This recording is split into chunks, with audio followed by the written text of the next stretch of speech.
வாழ்வில் நினைவிருக்கிறதா கபரை நினைத்து நாம் அழுத ஒரு நாள்? என்னுடைய வாழ்வில் நினைவிருக்கிறதா குர்ஆனுடைய வசனத்தை நினைத்து நாம் அழுத ஒரு நாள்?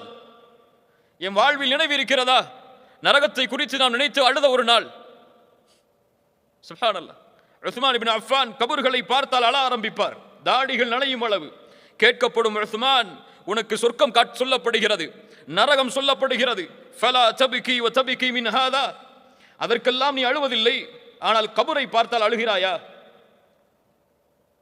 உஸ்மான் இப்னு அஃபான் ரலியல்லாஹு அன்ஹு அவர்கள் சொன்னார்கள், ஒவ்வொரு முஃமினுடைய உள்ளத்திலும் ஆழமாக பதிய வேண்டிய ஒரு செய்தி அது. இன்ன ரசூலல்லாஹி ஸல்லல்லாஹு அலைஹி வஸல்லம் قال ஸல்லல்லாஹு அலைஹி வஸல்லம்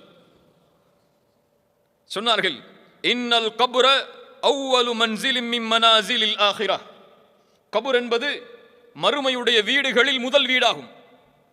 ஃபஇன் நஜா மின்ஹு ஃபமா பஅதஹு ஐஸர மின்ஹு, அதில் ஒருவன் வெற்றி அடைந்தால் அதற்கு பிறகுள்ள வாழ்வு அனைத்தும் எளிதுதான் அவனுக்கு. வஇல்லம் யன்ஜு மின்ஹு ஃபமா பஅதஹு அஷத்து மின்ஹு, யார் ஒருவன் அதில் வெற்றி அடையவில்லையோ, யாருக்கு கபருடைய வாழ்க்கை சிரமமாகி விடுகிறதோ, அதற்கு பிறகு அவன் வெற்றி அடைவதென்பது சாத்தியமில்லாதது, அது சிரமமாகிவிடும். கபரிலே அவன் வெற்றி அடையவில்லை என்றால் மறுமையில் எழுப்பப்படும் பொழுது வலதுபுற கூட்டத்தோடு எழுப்பப்பட மாட்டான். கபரிலே வேதனை என்றால் மறுமையில் எழுப்பப்படும் பொழுது அரிசின் நிழலிலே ஒன்று கூட்டப்பட மாட்டான். கபரில் வெற்றி அடையவில்லை என்றால் வலதுகரத்தில் நாளை மறுமையிலே ஏடுகள் கொடுக்கப்படாது. கபர் அதுதான் முதல் வீடு. அங்கே வெற்றி அடைந்தால் அடுத்த வாழ்க்கை அனைத்தும் வெற்றிதான். யார் எம்முடைய வாழ்வில் நினைத்து பார்ப்பது கபரை?